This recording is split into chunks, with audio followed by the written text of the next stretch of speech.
E senhores, tudo bem com vocês? Vamos lá ver o que aconteceu nessa treta toda que podemos chamar de Primeira Guerra Mundial, que vai de 1914 até 1918. Principalmente, ela fez 100 anos no ano passado. Eu ia fazer um vídeo dela no ano passado, mas enfim, não sei que deu em mim, mas eu não fiz. Mas, enfim, vamos começar o que interessa. Primeira Guerra Mundial. Ou podemos dizer, Primeira Treta Mundial. O que foi isso? Vamos começar. Vamos voltar para o século XIX, porque para poder entender essa brigaiada toda, temos que voltar para o século XIX. O que aconteceu no século XIX? Vamos ter a unificação de dois países. Quais seriam esses países? Vamos ter a unificação da Itália, meus amigos. O que vai acontecer na Itália? A unificação entre o reino de Piemonte e Sardenha e o reino das duas Sicílias, que vão formar a nação italiana, o reino da Itália. E aqui no norte da Europa, a Prússia, como vocês estão vendo no mapa aí, era a Alemanha. Antigamente a Alemanha não existia como país, não existia como estado. Como vocês estão vendo aí, era um mapa completamente desorganizado. Eu ia falar organizado, mas tá bem organizadinho, é bem organizado. Mas então, voltando, como vocês viram aí, a maior nação da região da Alemanha era a Prússia. E a Prússia realizará 3 guerras. Uma contra a Dinamarca, outra contra a Áustria e outra contra a França. A Guerra Franco-Prussiana. O que vai acontecer na Guerra Franco-Prussiana? A França vai perder. E a Prússia se transformará na Alemanha, se unificará com todos esses reinos aqui e formará a nação alemã, o Império Alemão. Só que isso aí vai gerar uma rixa, uma brigaiada gigantesca entre França e Alemanha. Por quê? Primeiro, a França vai pagar uma dívida gigantesca para a Alemanha. Como todo país perdedor de uma guerra, vai pagar uma dívida para um país vencedor. A França vai perder a região da Alsácia-Lorena, que era uma região muito, mas muito importante para a economia francesa, porque lá tem muito minério de ferro e carvão. A Alemanha vai tomar. E outro motivo de revanchismo, quando o rei da Prússia viajou para Paris, ele viajou para Paris para poder ser coroado no Palácio de Versalhes, gente, no Palácio de Versalhes, ó. Ele foi coroado imperador do Império Alemão, causando muita, mas muita rixa entre os franceses e alemães. A França se sentiu muito humilhada, meus caros. Vamos agora viajar para a África. O que vai acontecer na África? O imperialismo. Os países como França, Espanha, Alemanha, Itália, Grã-Bretanha vão disputar colônias lá na África. Como podemos ver, a França e a Inglaterra são as nações que possuem mais colônias. E os dois países que chegaram tarde na competição das colônias na África, no imperialismo, na partilha da África, podemos dizer, as duas nações que chegaram tardias foram a Alemanha e a Itália. Por quê? Por conta de suas unificações. Para um país ter uma colônia, ele teria que ser forte, tanto militarmente quanto economicamente. Só que, infelizmente, não foi bom para a Alemanha e para a Itália, porque, por conta de suas unificações tardias. A França e a Inglaterra pegaram quase todas. E isso vai gerar disputa. Os alemães queriam mais colônias. Agora vamos viajar para onde?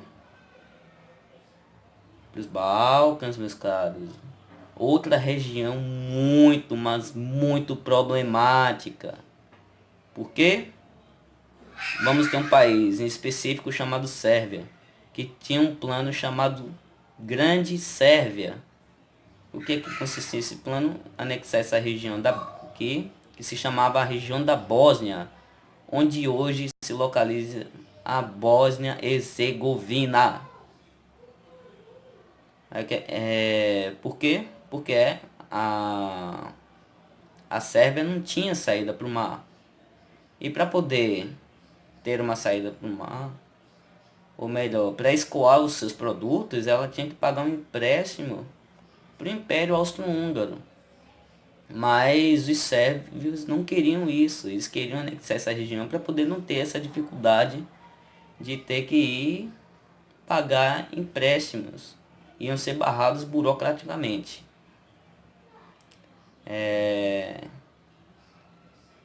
Mas, como vamos ver, em 1908, a região da Bósnia-Herzegovina será anexada pela Áustria. Depois em que aconteceu as guerras de unificações e durante o imperialismo, vamos ter também um negócio chamado paz armada. O que foi a paz armada, meus caros? Foi uma corrida militarista e armamentista entre os países e também a formação de alianças militares. Tríplice Aliança, a primeira aliança a se formar antes da Tríplice Aliança foi um negócio chamado a Liga dos Três Imperadores. Quais eram esses países que faziam parte da Liga dos Três Imperadores? Era a Alemanha, Império Austro-Húngaro e o Império Russo. Mas essa união será desfeita porque a Rússia e o Império Austro-Húngaro eles tinham uma rixa gigantesca por conta dos Balcãs. Por quê? Por conta de um negócio chamado, deixa eu me lembrar aqui, pan-eslavismo. Pan-eslavismo. O que é que foi o pan-eslavismo?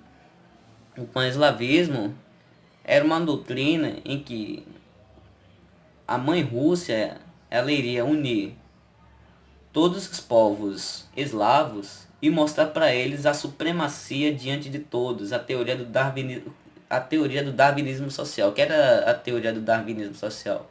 Mostrando que uma sociedade era mais evoluída do que a outra, ou seja, os eslavos, eles acreditavam que eles eram mais evoluídos, mais inteligentes, melhor dizer, mais fortes, causando assim um negócio chamado nacionalismo exacerbado.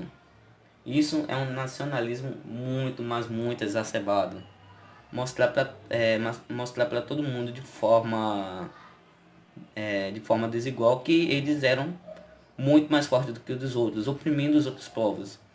E também o pan-germanismo, que é a mesma coisa, só que com os povos germânicos, mostrando que segundo eles, os germânicos eram mais fortes e mais evoluídos que os eslavos, então causando essa rixa entre o Império Austro-Húngaro e o Império Russo.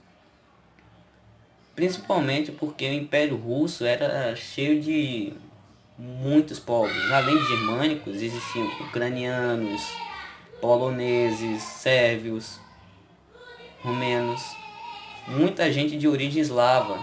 E isso causava muita rixa entre os austríacos e os russos. Então essa aliança foi desfeita.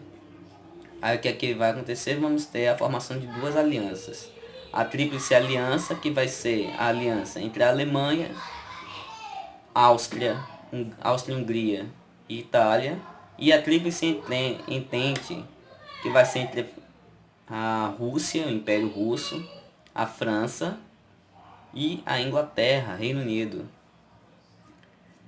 Enquanto isso, vamos ter um barril de pólvora, conhecido também como Europa. E em agosto de 1914, vai estar aparecendo a data aí do que aconteceu, que foi o assassinato do arquiduque do Império Austro-Húngaro, que seria o herdeiro do Império Austro-Húngaro, Francisco Ferdinando. O que aconteceu com ele? Ele foi assassinado por um nacionalista sérvio. Por que ele foi assassinado? a Sérvia, naquela época, já, fazia parte do Império Austro-Húngaro. O Império Austro-Húngaro anexou a parte da Sérvia. E, e esse cara, por conta, por conta disso, ele acabou matando o imperador e sua esposa, causando muita rixa. Ó, já tinha uma rixa aqui na Europa. Depois de um nacionalista sérvio ter matado o herdeiro do Império Austro-Húngaro, o que é que vai acontecer?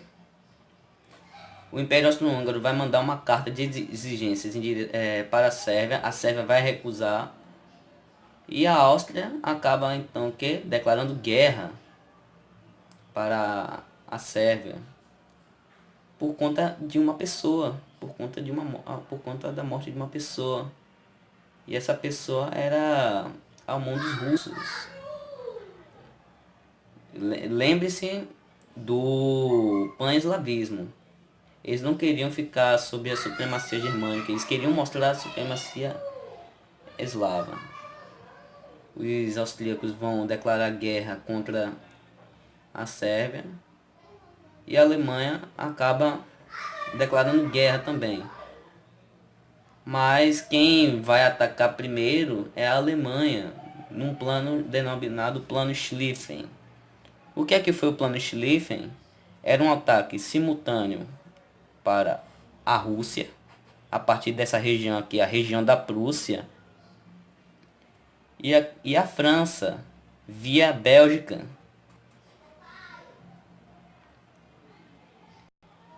Então a guerra começou com um ataque dos alemães. Vamos ter 3 fases na guerra. A primeira fase, nós agora estamos na primeira fase, que é a guerra de movimento, quando a Alemanha inicia o Plano Schlieffen, que é o ataque entre a França via Bélgica e a Rússia. E vamos ter também que vai de 1914 até 1915. De 1915 até 1917, vamos ter a Guerra de Trincheiras, que daqui a pouco nós iremos ver o que aconteceu. E de 1917 até 1918, vamos ter a guerra, os movimentos finais, os movimentos decisivos de 1918. A Alemanha ataca a Bélgica e entra na fronteira francesa. Pronto. Mas por que eles não atacaram a França já aqui na fronteira franco-germânica e atacaram através da Bélgica? Porque depois que aconteceu a Guerra Franco-Prussiana, temendo que acontecesse outra guerra e a Prússia utilizou a estratégia de invadir a França através da fronteira franco-germânica, eles construíram a chamada linha Maginot. O que é que era a linha Maginot? Era uma linha aqui entre a fronteira franco-germânica cheia de fortes e fortificações, o que iria retardar cada vez mais o avanço dos alemães. Mas não foi o que aconteceu. Eles não invadiram por cá, eles invadiram via Bélgica. Mas os britânicos, eles enviaram todas as suas forças até a França, até o norte da França, para lutar junto com os franceses, e conseguiram barrar o avanço alemão. Enquanto aqui, na fronteira entre a Rússia e a Alemanha, os russos conseguiam barrar, mas não conseguiam parar o ataque dos alemães. Os alemães continuavam atacando, mas os russos conseguiam barrar. Alemanha e Império Austro-Húngaro atacando a Rússia. Em 1915, a Itália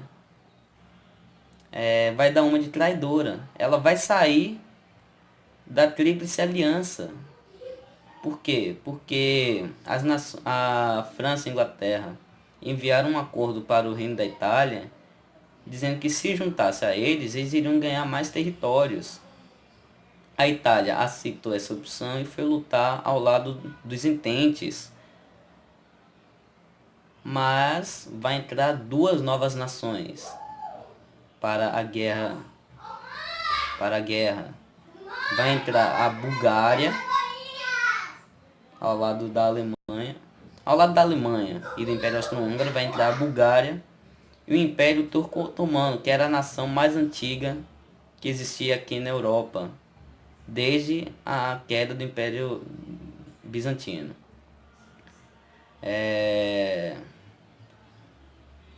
Um fato que eu esqueci de falar, no final de 1914, no Natal de 1914, houve um negócio chamado Trégua de Natal. O que é que aconteceu na Trégua de Natal?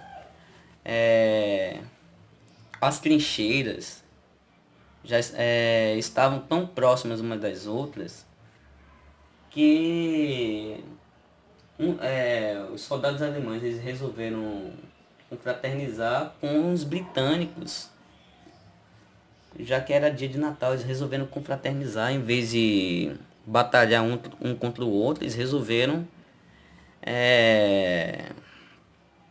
confraternizar, mostrando que em tempos difíceis é possível existir paz. Mas infelizmente depois eles voltaram a batalhar.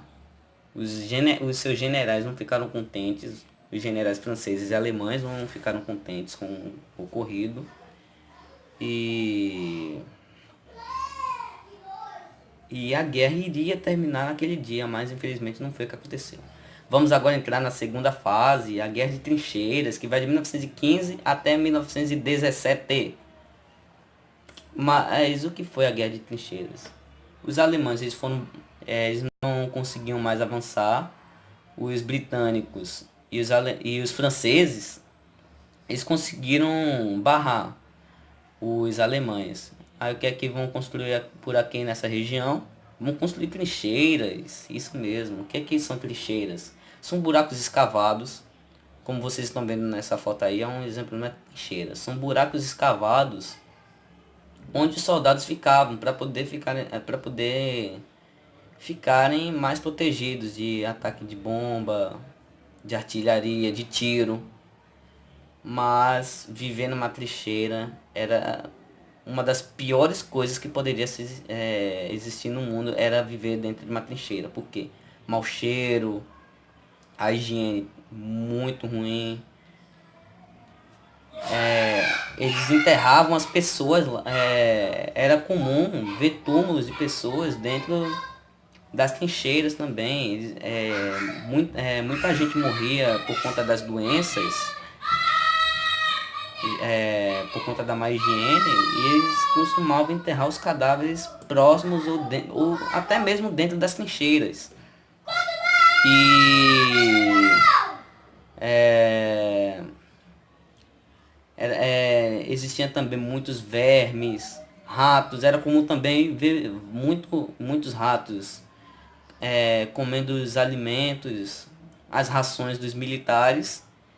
E também comendo corpos, gente. Isso mesmo, comendo corpos. Olha só como era uma loucura viver dentro de uma trincheira. Sem falar que enquanto você não está ativo, você está lá comendo a sua ração militar de boa. Aí do nada começa a aparecer fogo de artilharia e cai em cima de sua cabeça. Você nem sabendo de nada. Isso mostra que era bem foda viver dentro de uma trincheira. E também os soldados, muitos deles, eles não dormiam. Por quê? Primeiro, você tinha que estar acordado o tempo todo, você estava no meio de batalha. Se muita gente dormir, o exército inimigo poderia avançar com mais facilidade e assim atacar a trincheira do rival sem problemas. Já que muita gente vai estar dormindo, aí vai ser meio que um ataque surpresa.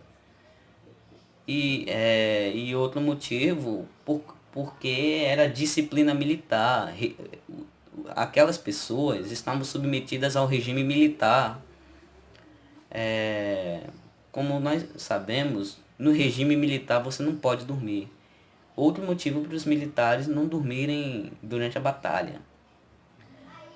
Por isso que muitos deles se drogavam para poder resistir à fome e resistir ao sono.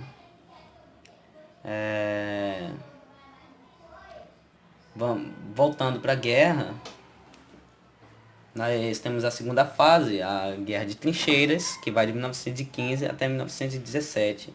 E vamos ter também a última fase da guerra, que são os movimentos de 1918, ou os movimentos decisivos. O que é que vai acontecer? Em 1917 vamos sofrer uma baixa. A guerra vai ter uma baixa. E quem será essa baixa? A Rússia, por conta de movimentos socialistas e operários que estavam ocorrendo lá. A Rússia irá sair da guerra. Mas isso não facilitará para a Alemanha, não. Por quê? Porque os Estados Unidos eles estavam vendendo armas para ambos os lados da guerra.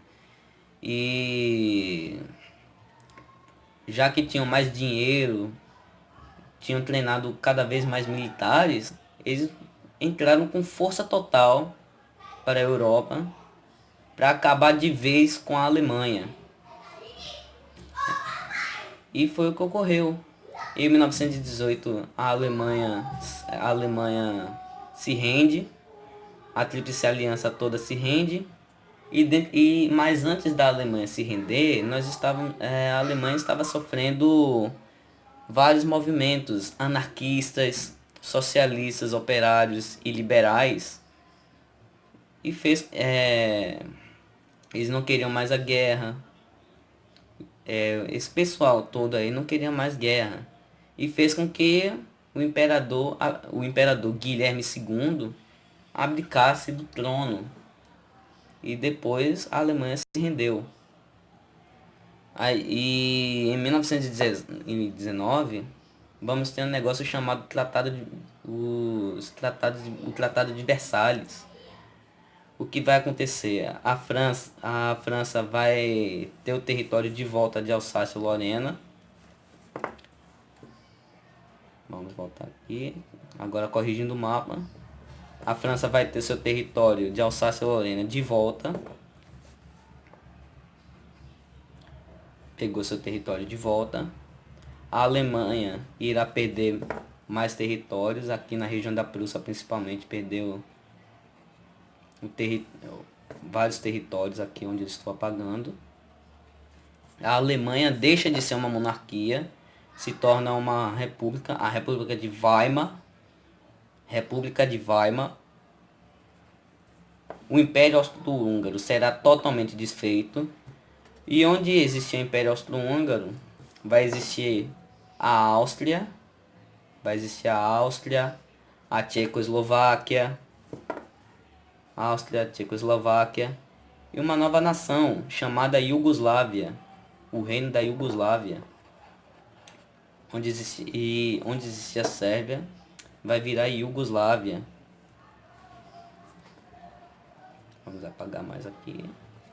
Pronto. Aqui, toda essa região aqui é a Iugoslávia.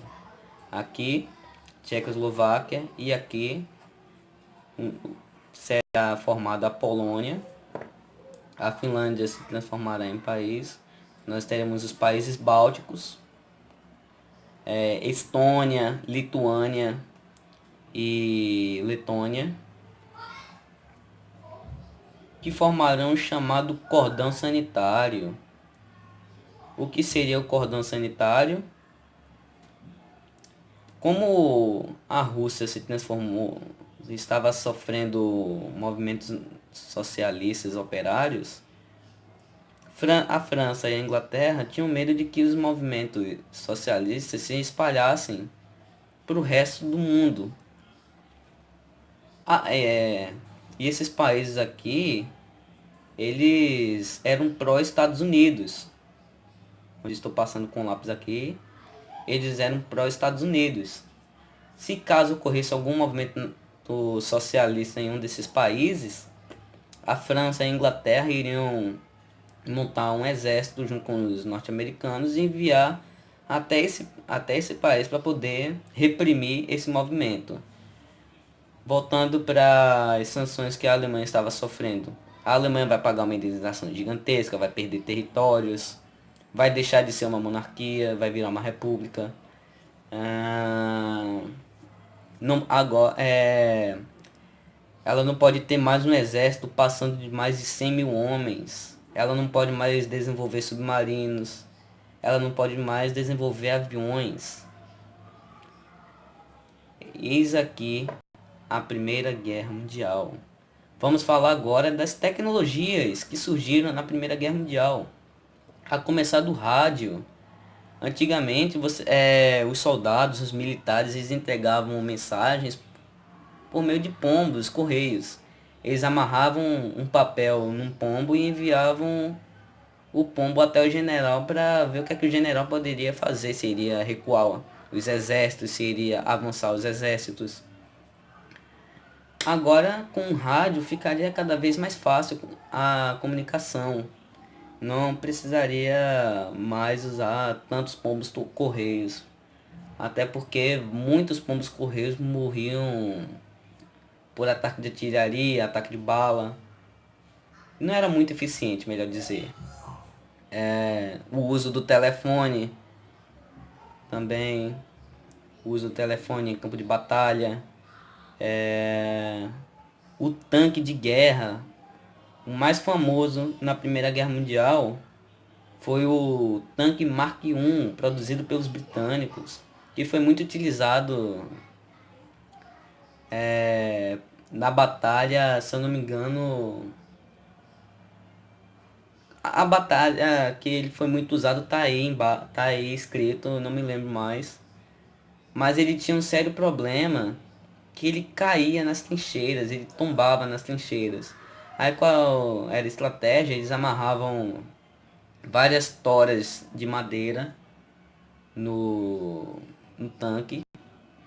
E quando ele chegava próximo da trincheira, ele derrubava essas toras dentro da trincheira e ele passava sem problemas. Ele não tombava. Vamos ter também o avião. E um personagem que se destacou muito foi Manfred von Richthofen, um dos maiores ases da aviação de todos os tempos, conhecido também como Barão Vermelho. Ele derrubou mais de 80 aviões, era o melhor piloto que a Alemanha tinha. Ele era tão bom que o imperador Guilherme II mandou uma carta para ele dizendo que ele não pode voar, porque caso se ele fosse derrubado, ele iria causar uma comoção nacional gigantesca. E ele infelizmente foi derrubado, foi morto por um piloto de Sopwith Camel, que era um avião muito utilizado pelos britânicos. E o avião que ele mais utilizou foi o Albatross DR-1. Não. Foi o foi o Albatross. E onde ele ficou mais conhecido como Barão Vermelho foi o Fokker DR-1. Que ele ficou mais conhecido, mas também onde ele ficou menos tempo até sua morte. E eis aqui a Primeira Guerra Mundial. Não se esqueçam de inscrever. Se gostou, dá like. E adeus, meus amigos.